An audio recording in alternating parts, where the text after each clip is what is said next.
Muy buenos días a todos. Qué alegría ver este nivel de convocatoria. Y bueno, por supuesto les quiero dar la bienvenida a esta conferencia organizada por la Fundación para el Progreso junto al Centro de Estudios Libertarios. Hoy vamos a estar presentando una tremenda conversación junto a dos grandes exponentes que nos van a estar hablando de un tema tremendamente relevante hoy día. ¿Ha muerto el neoliberalismo? Antes de comenzar, nuevamente les quiero pedir que apaguen sus celulares y también quisiera saludar a las autoridades presentes y, por supuesto, agradecer a la Municipalidad y al Teatro Municipal de Las Condes por siempre ser partícipe activo de las actividades académicas, intelectuales y culturales de nuestro país. Es por esto que vamos a dar el inicio y le voy a dar el escenario a la querida alcaldesa Daniela Peñalosa, que nos va a acompañar hoy con unas palabras.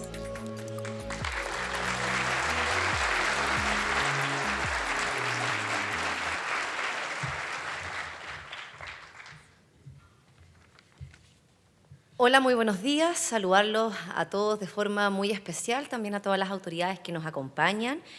También saludar a quienes han organizado esta actividad y la han hecho posible, a Fernando Claro, director ejecutivo de la Fundación para el Progreso, y a Fernando Sagreo, presidente del Centro de Estudios Libertarios. Saludar también a los expositores, quienes nos van a llenar sin duda de un espacio de mucha reflexión, a Axel Kaiser, que es presidente del directorio de la Fundación para el Progreso, y también a David Friedman, economista y doctor en física, que no necesita obviamente mayor presentación de mi parte.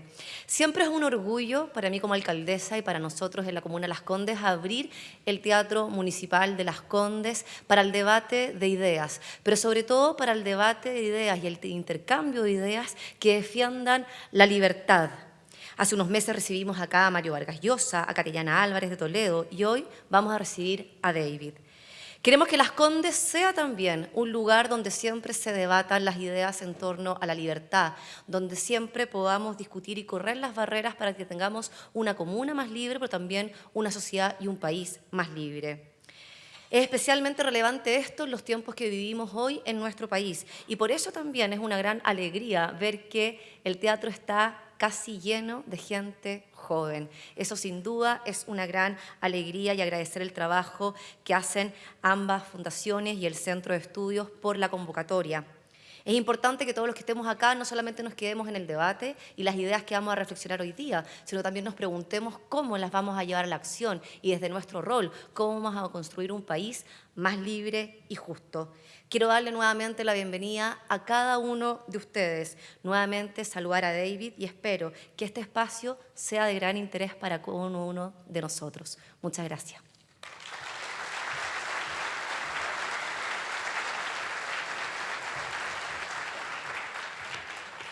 Muchas gracias, alcaldesa. Antes de comenzar, a modo de introducción a la conferencia, se va a dirigir a ustedes primero Fernando Claro, máster en Economía y Economía Política y director ejecutivo de la Fundación para el Progreso, y después Fernando Sagreo, empresario, dueño de Land Growers Chile, grupo de empresas exportadoras de productos agrícolas y fundador del Centro de Estudios Libertarios.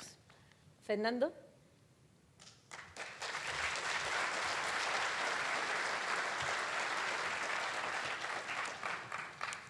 Bueno, hola a todos. Muchas gracias por estar acá. Como director ejecutivo de la Fundación y en nombre del equipo nuestro y de nuestro directorio, le agradecemos haber llenado este teatro.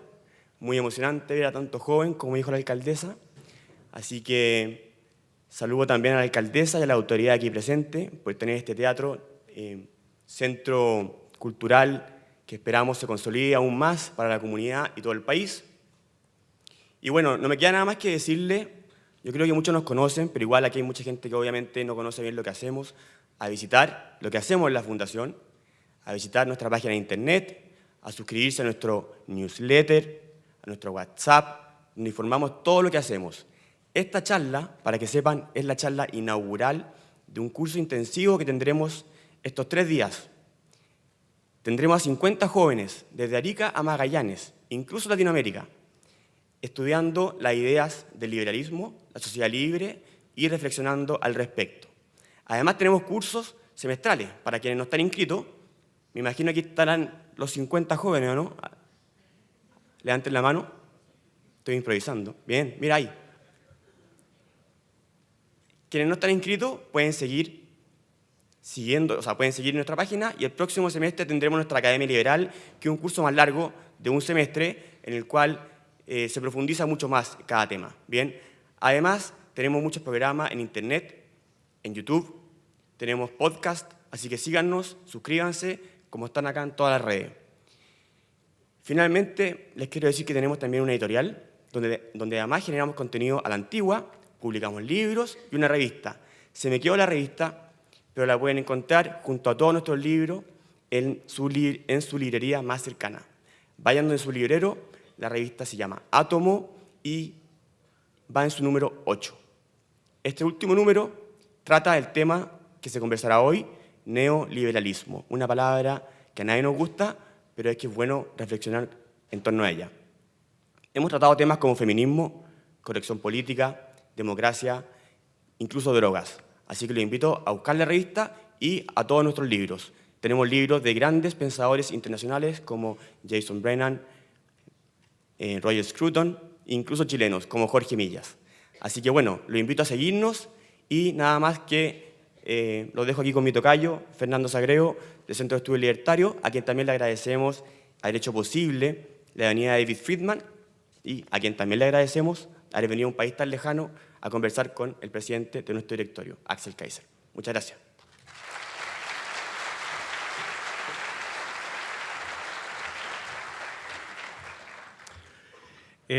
Buenos días.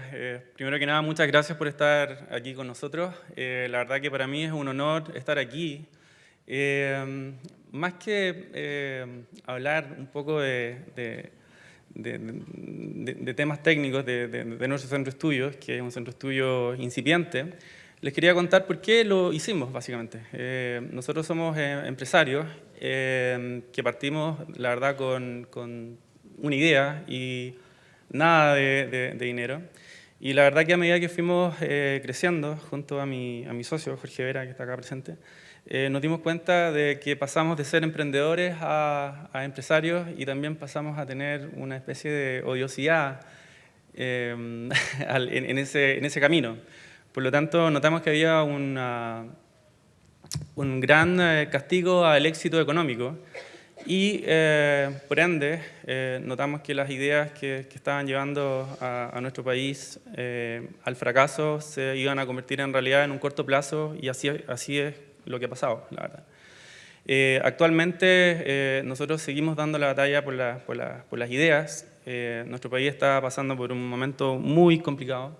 Necesitamos que más emprendedores, empresarios, jóvenes, profesionales se sumen a esta batalla, porque la verdad que la batalla es real.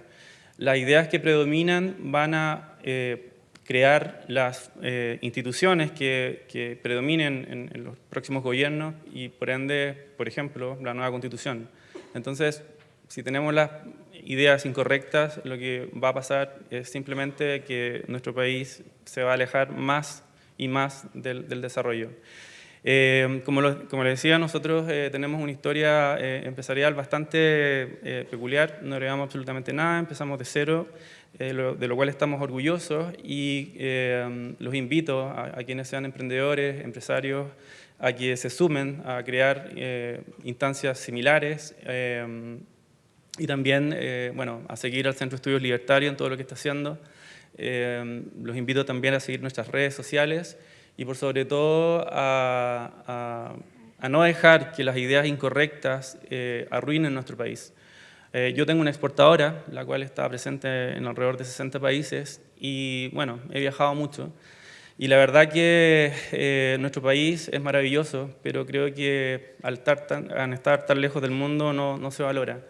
Yo les invito a valorar nuestro país, a hacer algo concreto por combatir estas ideas incorrectas y tratar de volver a la senda del desarrollo en la cual estábamos. Así que en nombre del Centro de Estudios Libertarios, nuestro equipo, yo les agradezco mucho la presencia y el lleno total que tenemos hoy día y los invito a seguir nuestro trabajo en nuestras redes sociales y muchas gracias también a la Municipalidad de Las Condes y a toda la gente que nos ha ayudado en traer al señor Friedman a Chile. Muchas gracias y muchas gracias por estar acá.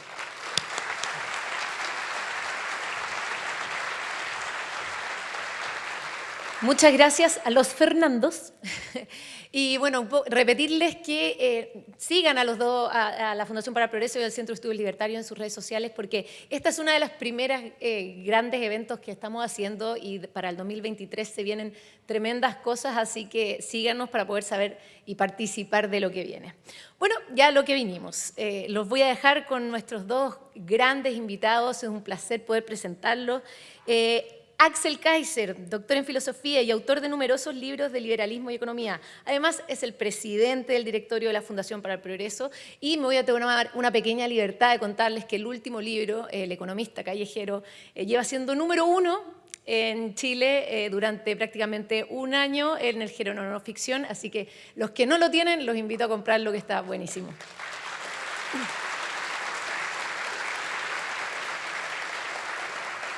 Y por supuesto, el hombre de hoy, David Friedman, economista y doctor en física, autor también de numerosos libros sobre liberalismo, economía y anarcocapitalismo. David, también me voy a tomar una atribución. It's a pleasure and an honor to have you here. Así que los dejo. Muchas gracias.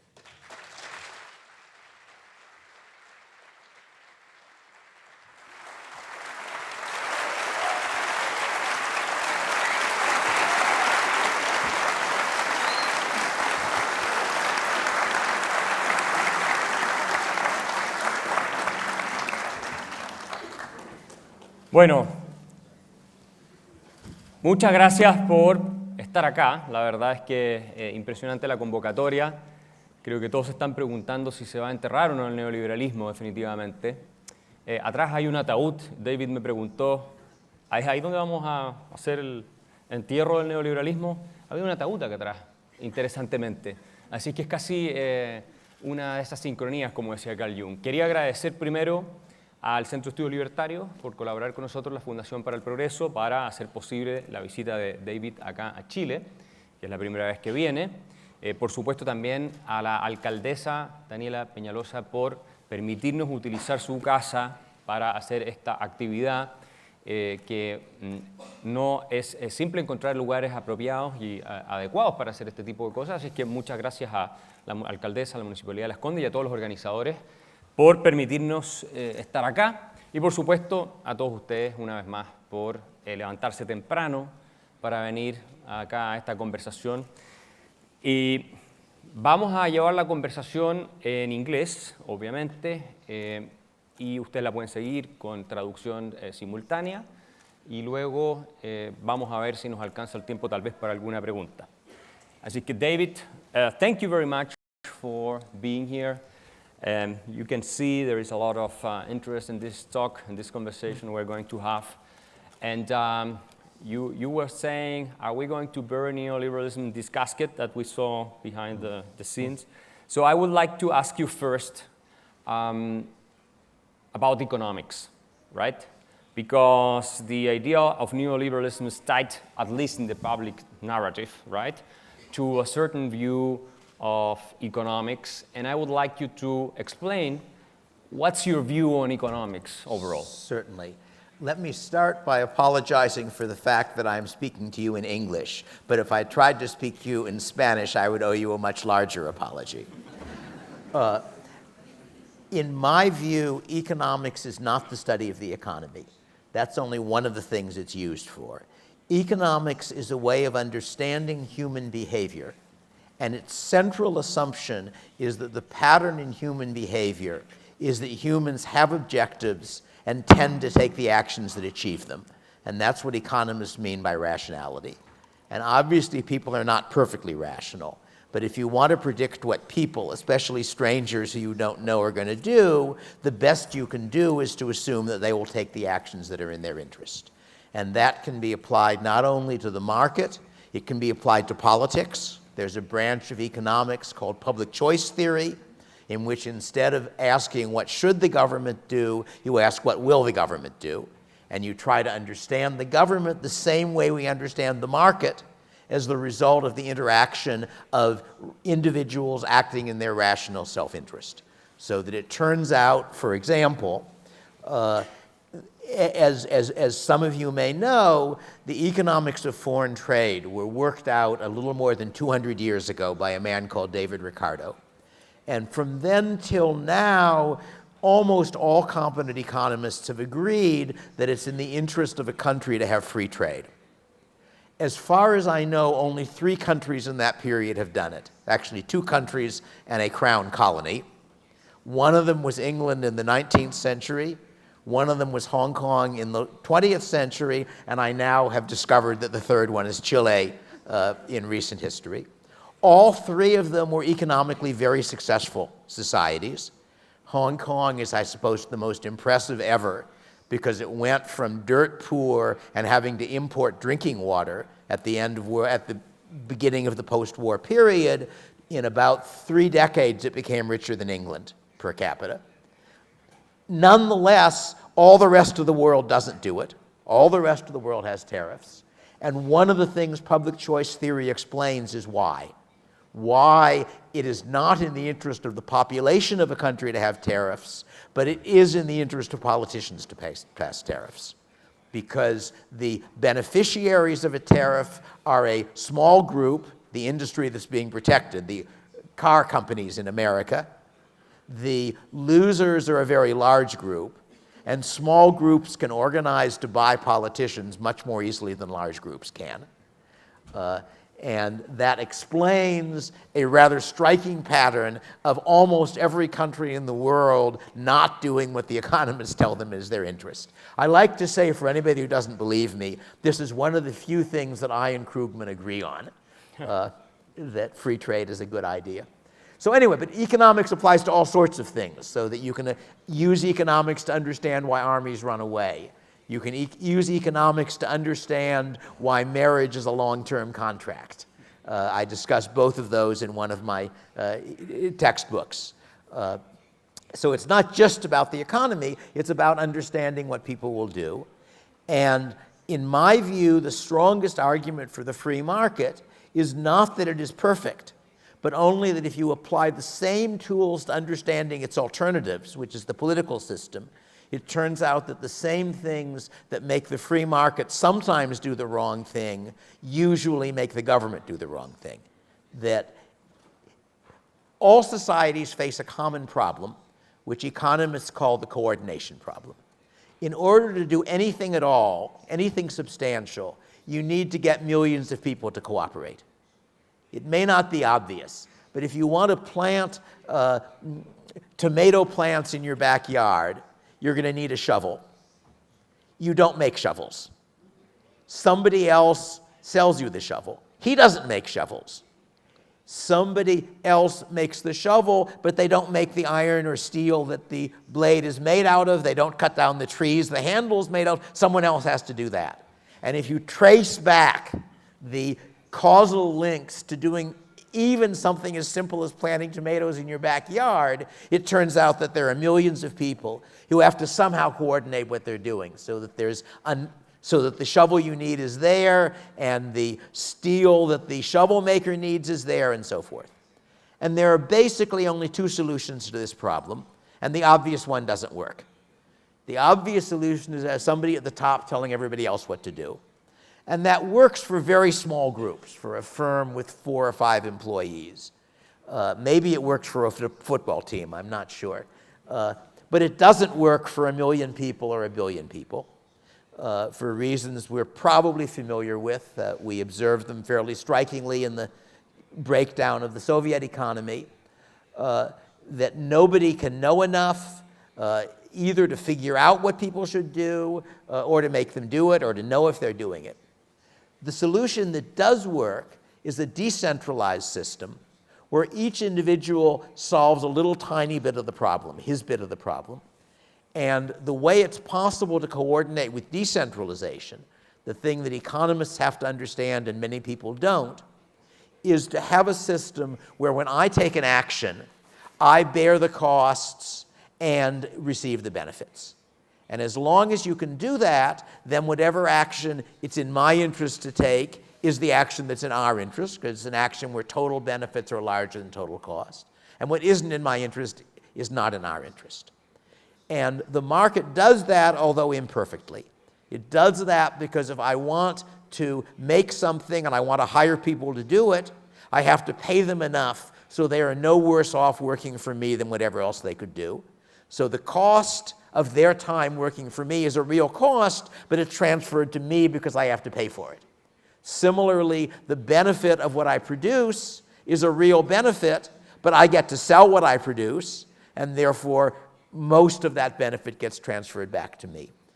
For a full explanation of this, you need about a semester of price theory, or maybe a year of price theory. One of my books, Hidden Order, is an attempt to teach you the same things in a form that's fun to read, I hope.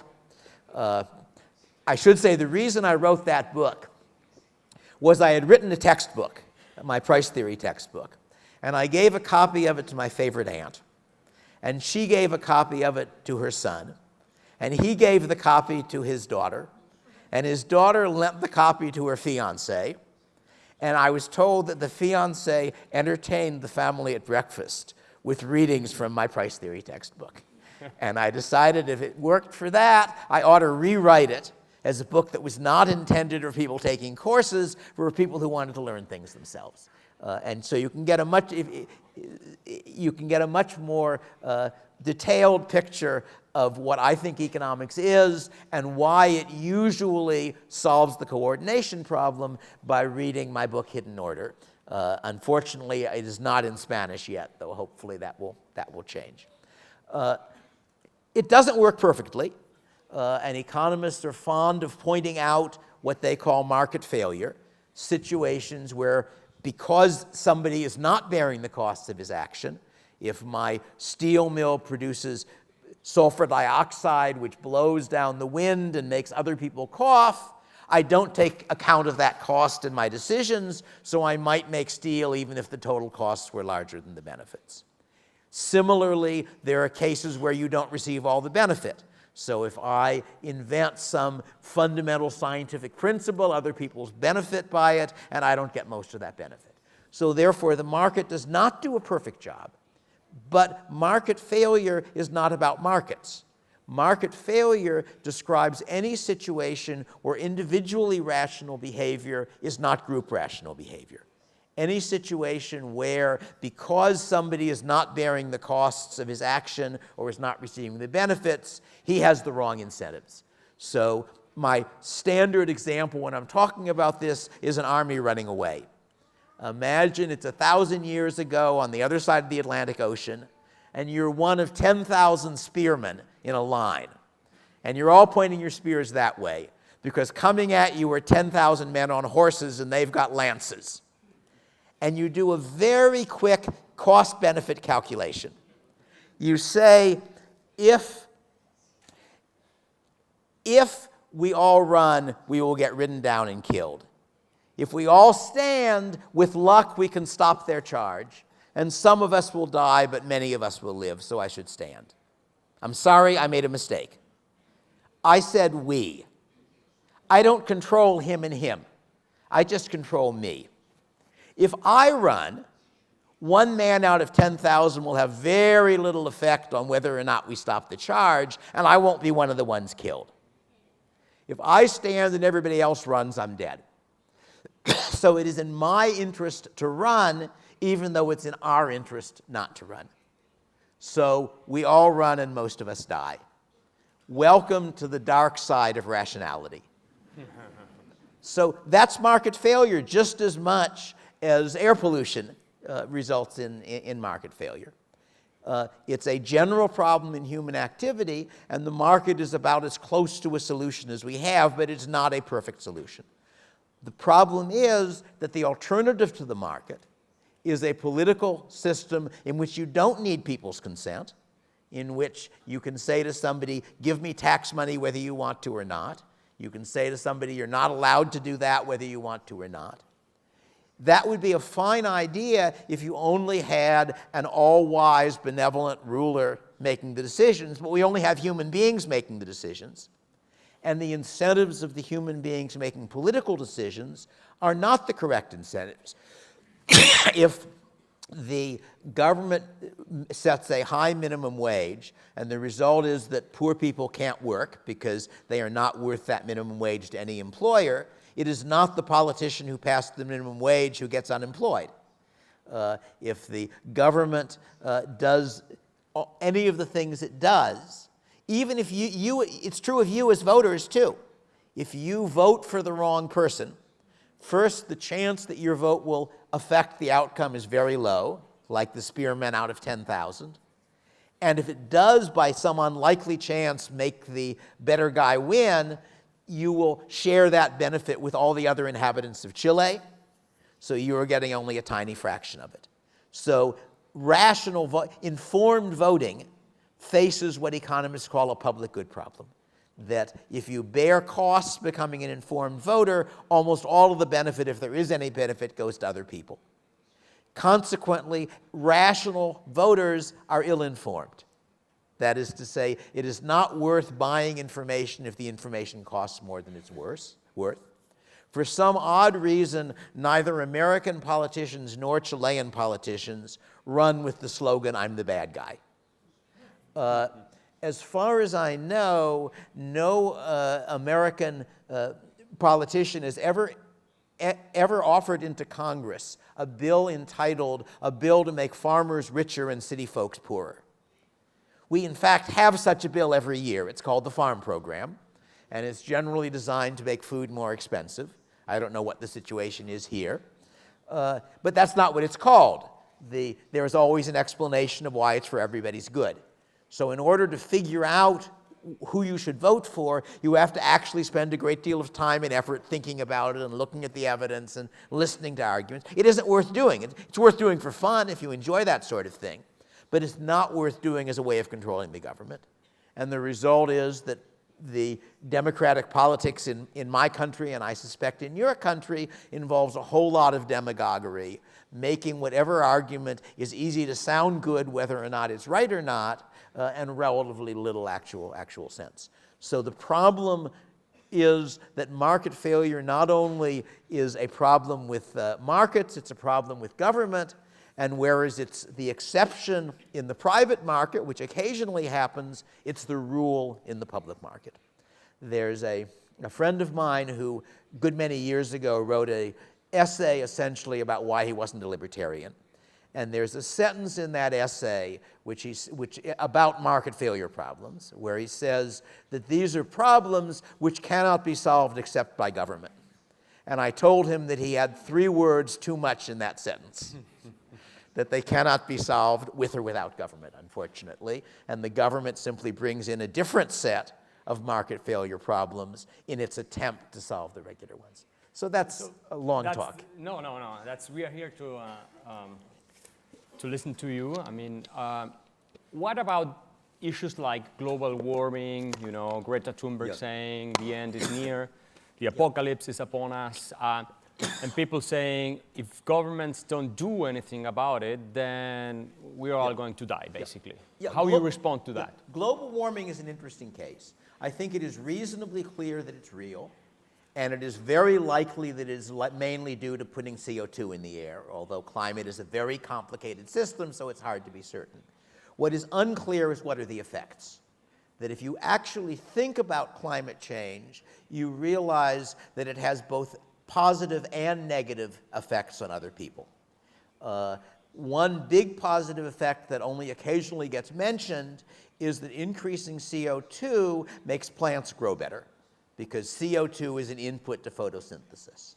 And for most crops, if you double the CO2 concentration of the atmosphere, which is about what the IPCC expects to happen by the end of this century, the result is to increase the yield of crops by about 30%. It's not true for maize. Maize is the one major crop which has a relatively small effect from that, because it uses a different form of photosynthesis than most other crops. But all crops also need less water when you have more carbon dioxide, because the way plants lose water is evaporation as the air goes through their leaves. And the more carbon dioxide there is in the air, the less they have to pass through their leaves in order to get the carbon to build the plant or to build the crop or whatever. So that's one example of a large positive effect. Another example of a very large positive effect is milder winters. It is true that global warming makes summers hotter, and that kills people. But it also makes winters milder, and that saves people. Cold kills as well as heat does, probably more. Furthermore, if you actually look at climate change due to the greenhouse effect, due to CO2, it turns out that the pattern is biased in our favor because it is greater in cold places and cold times than in warm. People don't talk about it, but the IPCC reports are up on the web. You can read them yourself, although it's a pain because it's a very, very long document. And they have estimates of the effect of global warming on temperatures. And it turns out that minimum temperatures go up typically about 2 or 3 times as much as maximum temperatures go up. So that global warming makes winters milder by more than it makes summers hotter. So there's a bad effect and a good effect. Furthermore, since the global warming is greater in cold places, the IPCC report has these nice little maps showing how the world is expected to warm. And one of the things you notice about them is that it's warming a whole lot in the polar areas and much less in the equatorial areas. And I won't go into the physics of it, but there are fairly well-known reasons why you get this pattern with CO2 warming. So there are good things and bad things. It is very hard, if you are trying to estimate effects over the next few centuries, to know how large either the good or the bad are. And therefore, it is very hard to know whether the net effect is to make us better or worse. But if you start out believing that global warming is evil, then it is very easy to miss the good effects, make very large estimates of the bad effects, and thus conclude that it's terrible and that the government has to do something. And I've quite recently been going over an article that was published in Nature, which claims to estimate the amount of damage done by each ton of carbon dioxide, and comes up with a figure 3 times as large as the previous figure. And if you actually read it, you notice something rather strange, and that is that the article claims to add up costs for the next 3 centuries. It goes up to 2300, and it has no discussion at all of technological change. So, for example, they have estimates of how much mortality will increase due to higher temperatures. And the article does recognize that they will also decrease due to milder winters, but they think that the loss is larger than the gain. But then you notice that it says nothing at all about changes in medical technology for the next 300 years. And yet, we know that medical technology has been improving very rapidly in the last century. The better medicine is, the less people are killed by heat or cold. Furthermore, it says nothing about income. Poor people have to go out in bad weather, rich people don't. Poor people live in shacks, rich people have air conditioning. The article that is using this data gives their estimate of what will happen to per capita GNP over time. And if you look at that estimate, you discover that on their estimate, by the end of this century, incomes will have gone up roughly 3-fold. People will be 3 times as rich.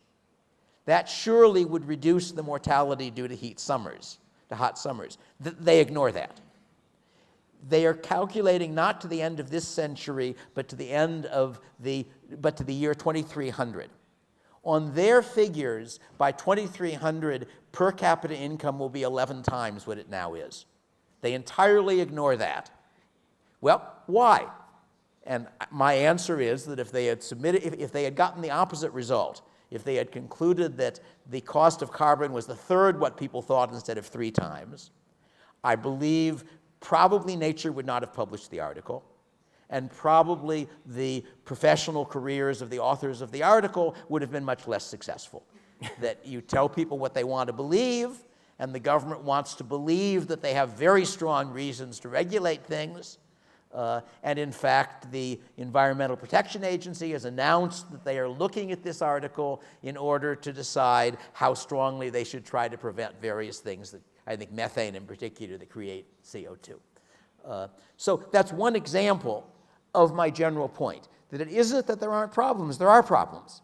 But this particular problem is one which we do not know and cannot know enough to know what we should be doing about it. We will know more over time, although probably still not enough.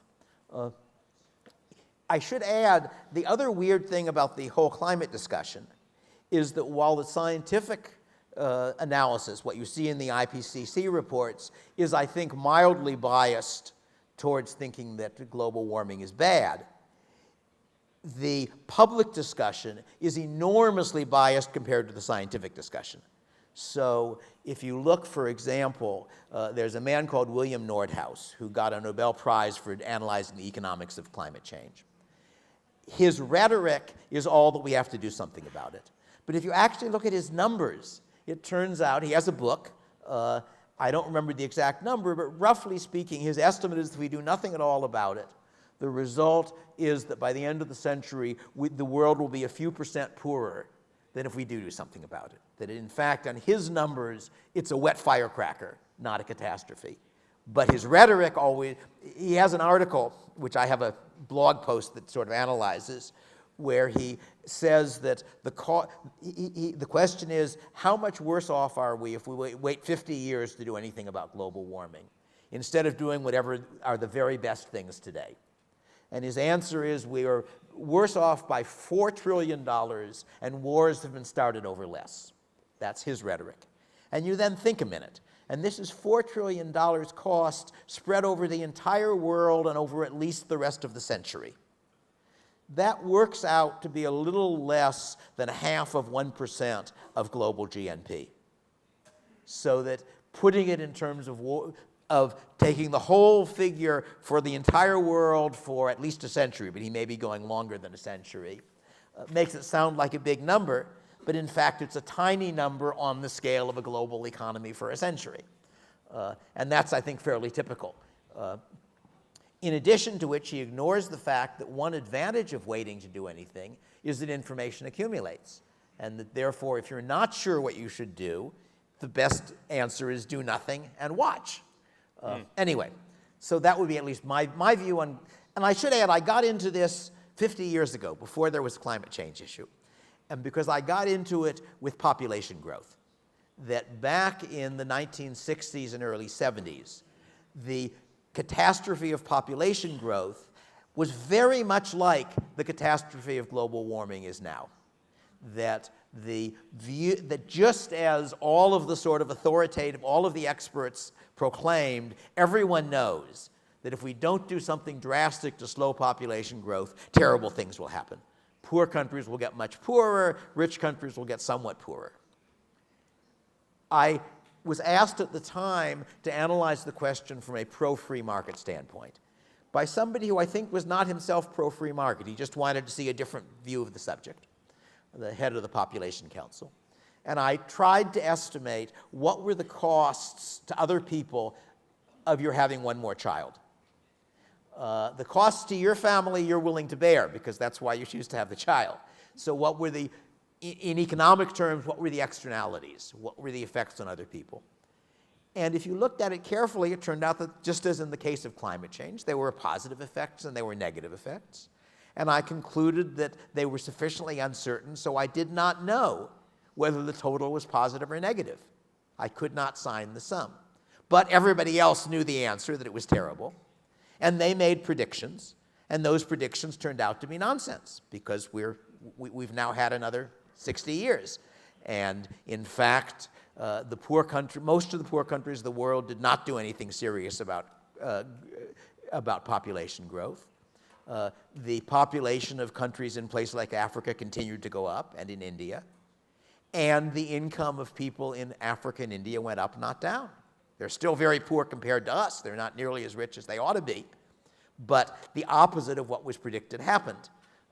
Furthermore, they were not hungry, or at least they were less hungry than before. That calorie consumption per capita has been trending up in the third world, in the poor countries, not down. So that was a case, at least, where there was an orthodoxy that everybody supported, I looked at the question and concluded that it was a very uncertain orthodoxy, and what happened over the next 50 or 60 years supported my conclusion. And that made me much less willing to be convinced when people told me, oh, everybody knows that climate change is a terrible problem which is going to destroy our society. Climate change is a problem. It's going to have some bad effects and some good effects, and it is prudent to anticipate it. And if you are on a very low-lying coast, you ought to build a dike to prevent the flooding. But the estimate from the IPCC by the end of the century is only about 1 meter of sea level rise. I've seen the figures. The estimate for the Atlantic coast of the United States, I don't know about the Pacific coast of Chile, but roughly speaking, when sea level goes up by 1 meter, the coastline moves by about 100 meters. The coastline moving by 100 meters is inconvenient if you live right next to the ocean, but it's invisibly small on a map if you think about what that involves. So you're talking about effects that you ought to take account of, but not catastrophic effects. Meanwhile, we are doing things about it. The US is doing something to prevent global warming. As it happens, it has no effect on global warming, but it does make people hungry because the US is the largest producer of maize, of what we call corn, in the world. The US converts about 1/3 of its output of maize into alcohol to use for fuel for cars. And they do this because of government rules saying you've got to have alcohol in the gasoline, basically. Why do they do that? The original argument for doing it was that by burning less gasoline, you put less CO2 in the air. Turns out it isn't true, that the process of growing the maize and the tractors involved and the trucks involved, when people actually calculated it, it turned out that the amount of CO2 produced by the maize was still about the same as would be produced by the gasoline. Nonetheless, we're still doing it. Why are we still doing it? Because turning 1/3 of the crop of maize into alcohol raises the price of maize. Farmers like high prices for what they're selling, and farmers vote. Al Gore was a politician who has pushed climate change very hard, and to his credit, he has publicly admitted that it turned out that biofuels did not reduce CO2. And he has publicly admitted that part of the reason he was enthusiastic for the idea was he was running for president at the time. And the state of Iowa has a lot of farmers and has primaries early in the year. So I should say, Gore is a terrible person in terms of views on climate change, but it's refreshing to have a politician who's actually willing to admit he was wrong, which very few people, politicians or anybody else, are willing to. Minor anecdote that has nothing to do with this. When my parents got married, they decided that there were some things you said to each other that were hard to say. And they therefore decided to replace them with numbers. Only one of those has survived in my family culture, but it still exists in my family as well as in theirs. The number 2 means you were right and I was wrong. It's a useful custom. It makes it easier to say it, both because it's shorter and because it reminds you of the fact that it's brave to admit you were wrong. I see many people taking notice here. So one issue I wanted to discuss with you is it's inequality. We see this all the time as a justification for the expansion of government, redistribution, and so on. And it's really present in the United States and Europe, and of course here in Chile. What's your take on this? Should we care about inequality? Is that a reason for which government should exist? I mean, I know you think government should disappear altogether, but what's your view on this? There are two different issues. We should not care about inequality, we should care about poverty. That is to say, if the poor get twice as rich and the rich get 3 times as rich, that's an improvement, even though it's an increase in inequality. But I also don't think that as a rule, giving government power is likely to reduce inequality. That governments talk a good inequality line, but you notice that governments subsidize operas a good deal more than they subsidize whatever kind of rap music or whatever it is that poor people are more likely to listen to. and that the government subsidizes universities on an enormous scale, and that means that they are taxing the general public in order to subsidize the education of smart people, most of whom have well-off parents. So I don't think, obviously poor people have votes and governments want to buy those votes, but rich people have votes and money and governments want those too. Rich people are rather more competent to figure out whether what the government is doing benefits them than poor people are. So while you can argue for any particular policy, and I'm sure there are individual things governments do that make the world better in various ways, but I think on average they're likely to make it worse, and they're not likely to make it more equal. Two different foreign examples that struck me. A long time ago, I read a novel written by somebody in the Soviet Union. I don't remember what it was. But what struck me reading that was that the difference between the physician and the woman who cleaned his house felt much larger than the difference between us and the people who clean our house. The family, I should say, it wasn't the same thing then because I read the book a long time ago, but currently we have a family that comes in once a week for a couple of hours to clean our house. They're Mexican immigrants, and the son of that family is going to UC Davis, to University of California, Davis. And he's an interesting guy, and I talk with him. And in general, it seems to me that in the U.S., so that's one example. The other example was that a few years ago I visited India. India feels like what a communist who had never been out of the Soviet Union thinks capitalist countries are like. That is, you've got enormously poor people, and I gave a talk in what was essentially a business school. And it was a lovely campus with trees and grass, surrounded by a high concrete wall with barbed wire on top of it. That's not what business schools are like in America. India is a country that until very recently had a socialist government for its entire history. So I think in practice that the poor are likely to be better off with markets and with little government, not with lots of government. And if you look at it internationally, what has decreased international inequality is not welfare states. The big thing, the enormous thing that happened in our lifetime was when China stopped being communist. You're talking now about the largest country in the world having per capita incomes increase by at least an order of magnitude, probably more than a factor of 10. And that happened because they went from a system which in theory was to help the poor. Mao was certainly in favor of helping the poor, but did it by having governments run things. And the result was, when they made a mistake, that about 30 million people starved to death. And even when they didn't make a mistake in that sense, that it was a poor country. And then eventually Mao died, and one of the, I think, deputy premiers of China, now that the elite could finally go outside of China and look at the rest of the world with Mao not there, he went to England and he discovered that a trash collector in England had twice his income. And so they knew they were doing something wrong, and they started experimenting, and they shifted to something much closer to a market society. Now they're now moving gradually the other direction, unfortunately, because one of the problems with a market society is that when people are free, you can't tell them what to do.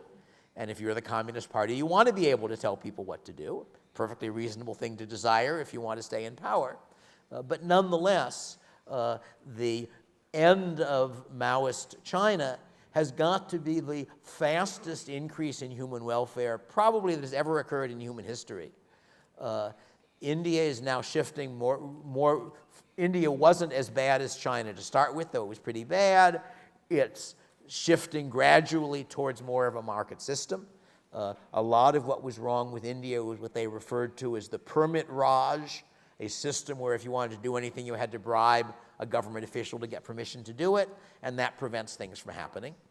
But so I would have said that the major decrease in inequality has come when market institutions have spread to countries that didn't have them before.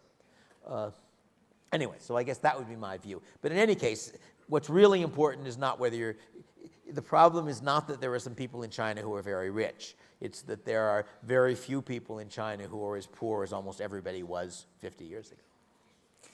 Before we end this conversation, I have two more questions. One, it's a very pressing issue here in Chile, and not only in Chile, but all over Latin America.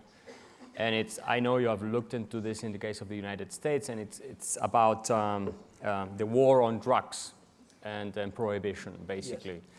And could you comment on the results of decades of this war on drugs by the United States?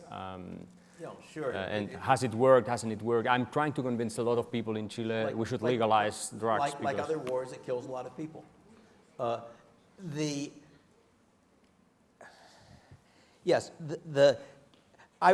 good many years ago, I had a conversation with a physician who had a lot of experience with heroin. What he told me was that the most serious side effect of medical-grade heroin was constipation, and that heroin addicts typically go off addiction at about age 40. Heroin was invented as a medical drug. It was invented as a safer substitute for morphine. I do not advise anybody to take heroin. I don't even advise anybody to smoke marijuana. That I have done. I have not tried heroin.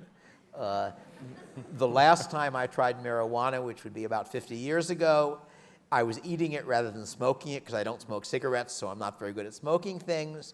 And I found after doing that, I could not maintain a connected chain of thought. I didn't like that experience, so I haven't tried it again.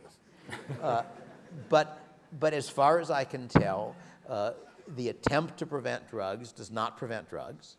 It does mean that drugs are much more expensive, and that means that somebody who is seriously addicted may end up as a criminal in order to steal the money for the drugs.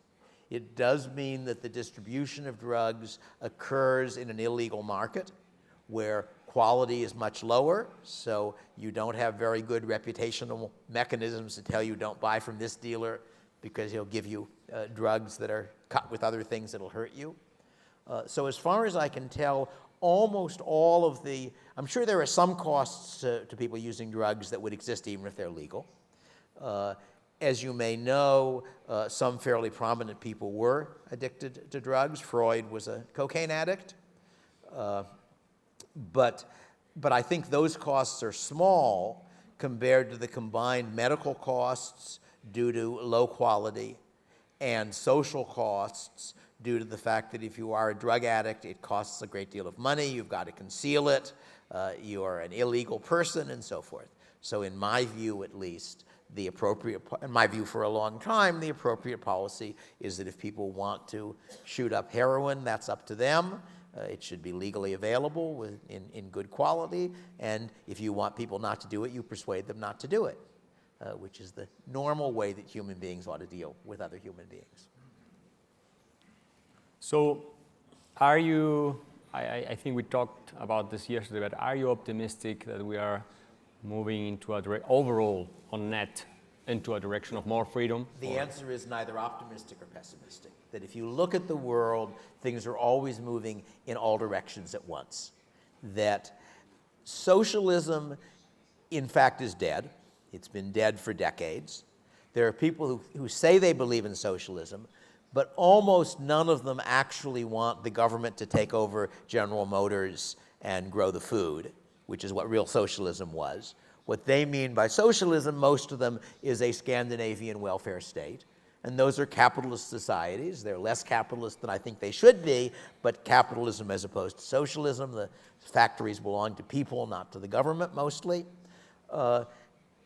And I think that was largely because somebody who didn't know economics 60 or 70 years ago could really believe that the coordination problem could only be solved by somebody at the top telling people what to do, which was essentially the socialist, more or less the socialist program.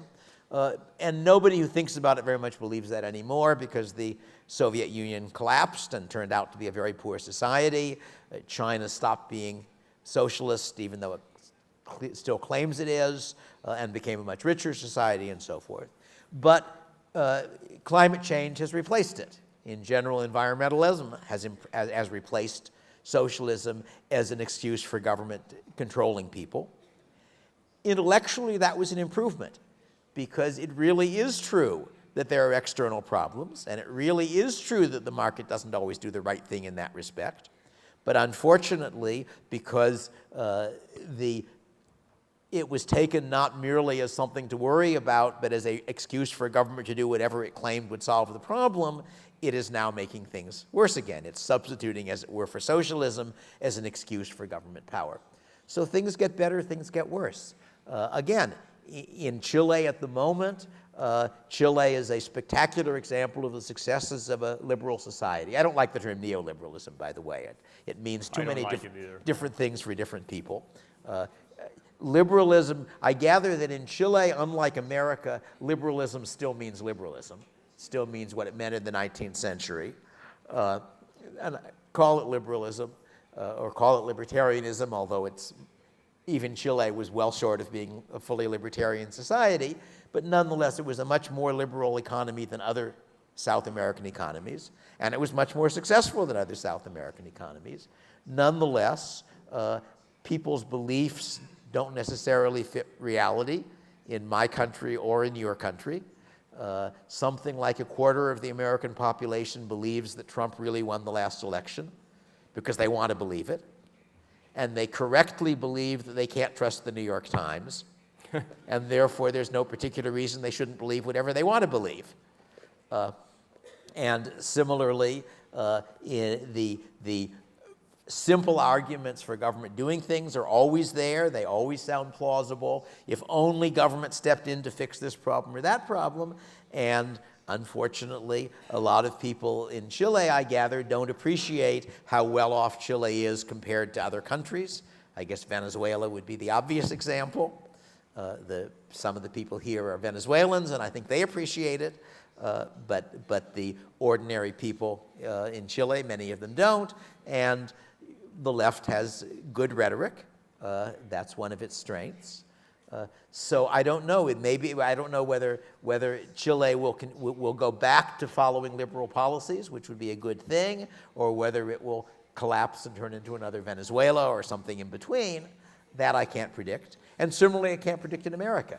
At the moment, I suppose the obvious negative thing is that it used to be that one of our two political parties said it was in favor of free markets. And I think we're now down to zero. That one of the effects that Trump had on the Republican Party was to make the Republican Party anti-immigration, anti-trade, which struck me as a pity, but I don't know what the long-term effects of that are going to be. Mr. Trump is an old man, and he's going to die at some point.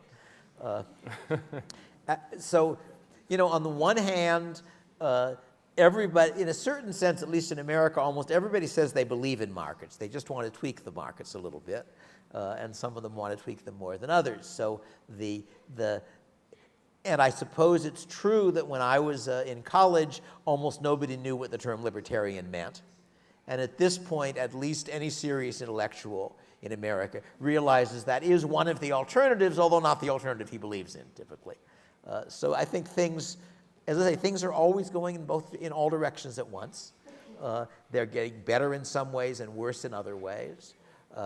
Cryptocurrencies are a very clever idea, and they have the potential to get government out of the control, to get money out of the control of government, if we develop a cryptocurrency that has all the right features to make it a good substitute for ordinary currencies. So anyway, encryption in general I regard as a very positive technological development because a lot of the world happens online now, and public key encryption means that it's fairly easy to do things online in ways that other people can't see, including government people can't see. I've got an old piece on what I refer to as a world of strong privacy, describing the potential for having essentially libertarian society online, taking advantage of encryption as your defensive technology. So things are always changing in all directions at once. Well, I have the feeling in Chile is only changing into one direction, but that's probably because I'm too involved with the debate here. Anyways, they're telling me we're running out of time, and we have to end the conversation.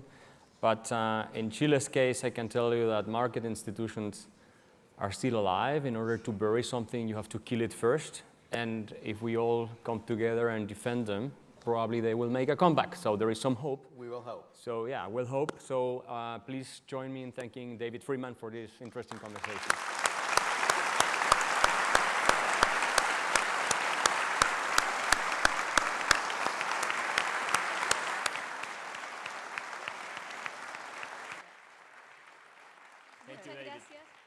And Muchas perhaps gracias, David. in another 10 years, I can come back to Chile and you will tell me that Chile is where socialism went to die. Exactly. That's even better. Yeah.